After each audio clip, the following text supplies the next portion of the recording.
নগাঁও বটদ্ৰৱা সমষ্টি হেনচোৱা কুমৰটোপলৈ আজি আহিছিলোঁ আৰু ইয়াৰ খেতিয়ক বিশেষকৈ তপন বৰা ডাঙৰীয়া তেখেতে যোৱা সময়ছোৱাৰ পৰাই ইয়াত যিধৰণে খেতি কৰি পেলাই নিজে স্বাৱলম্বী হোৱাই নহয় যথেষ্ট সংখ্যক তেওঁ ইয়াৰ পৰা ইয়াৰ খেতিৰ দ্বাৰা অলপমান ৰাইজক উপকৃত কৰিছে প্ৰায় 30 বিঘা মাটি যিধৰণে তেওঁ ইয়াৰ খেতি কৰিছে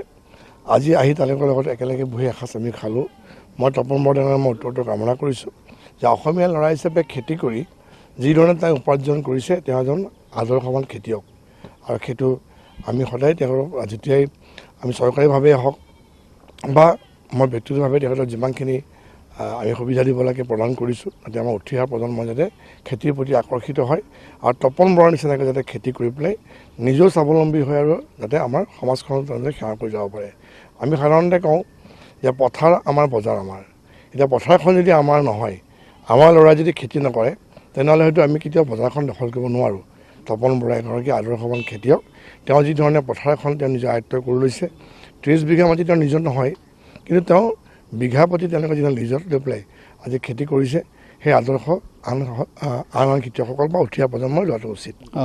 তপন বৰুৱা আমাৰ হেনচোৱাৰ এই বালিপাৰা বালিগাঁৱৰ বহুত ভাল খেতিয়ক আমাৰ আজি মই প্ৰায় কিমান 15 বছৰ আগৰ পৰা ইয়াত পাইছোঁ মই এডিঅ' হিচাপে ইয়াত পাইছিলোঁ মই আজি ডিষ্ট্ৰিক্ট এগ্ৰিকালচাৰ অফিচাৰ হিচাপে পাইছোঁ আৰু তেখেত আমাৰ এজন গোটেই আমাৰ কৃষি বিভাগৰ বা কৃষি যিটো আমাৰ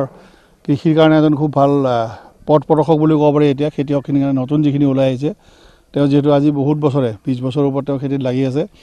ইয়াত আমি এইটো ডেমনষ্ট্ৰেশ্যন কৰিছোঁ আমাৰ ৰাষ্ট্ৰীয় কৃষি বিকাশ যোজনাৰ অধীনত আমি 0.4 হেক্টৰৰ ইয়াত আলু ডেমনষ্ট্ৰেশ্যন আমি কৰিছোঁ তেওঁ খুব সুন্দৰ কৰিছে এতিয়া আমাৰ পৰা স্প্ৰিংকলাৰ ইৰিগেশ্যন ইয়াত সংযোগ কৰা হৈছে ইয়াত PMKSYৰ পৰা আৰু এতিয়া দেখিলে ইয়াত চালে গমেই পাব যে ইয়াত ধুনীয়া আলুৰ গোট খুব সুন্দৰ হৈছে ইয়াত আৰু কুফৰি মোহন বুলি জাতটো ইয়াত দিয়া হৈছিলে যিহেতু আমাৰ লগত আমাৰ KVKও আমাৰ লগত সদায় থাকে আমি KVKও আমাৰ লগত ইয়াত বিভিন্ন ইয়াত আঁচনি তেওঁলোকে সহযোগ কৰি আছে তেওঁলোকৰ নিজৰ ৰিচাৰ্চৰ কাম একেলগে কৰি আছে আমি দুইটা একেলগে কৰি থাকোঁ ইয়াত আৰু সেইকাৰণে আমাৰ তপন বৰুৱাৰ নিচিনা উদ্যোগী যিখিনি কৃষক আছে তেওঁ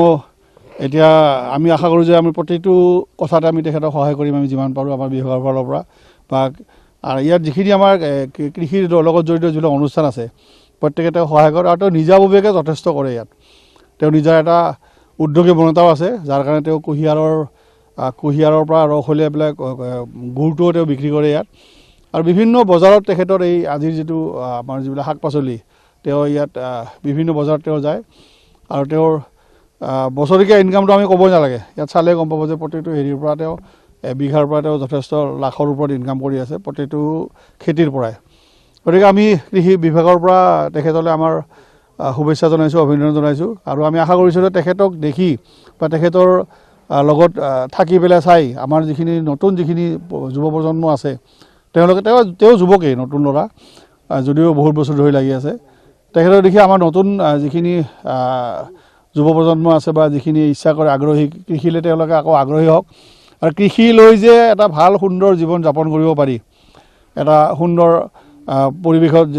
আমি জীৱনটো চলাব পাৰোঁ চাকৰি নোহোৱাকৈও সেইটো এটা আদৰ্শ হিচাপে তেওঁ যিটো দেখুৱাই আছে সেইখিনি আমাৰ নতুন চামেও লওক আমি আমাৰ ফালৰ পৰা সেইটোৱে আমি আশা কৰিছোঁ আৰু তেখেতলৈ লগতে আমাৰ ইয়াত যিমান কৃষক জড়িত আছে প্ৰত্যেকলৈ আমাৰ আন্তৰিক শুভকামনা জনাইছোঁ আন্তৰিক অভিনন্দন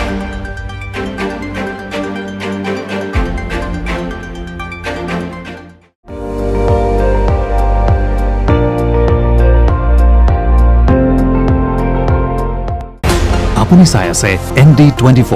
সৰ্বশ্ৰেষ্ঠ নহয় সৰ্বোত্তমৰ দৌৰত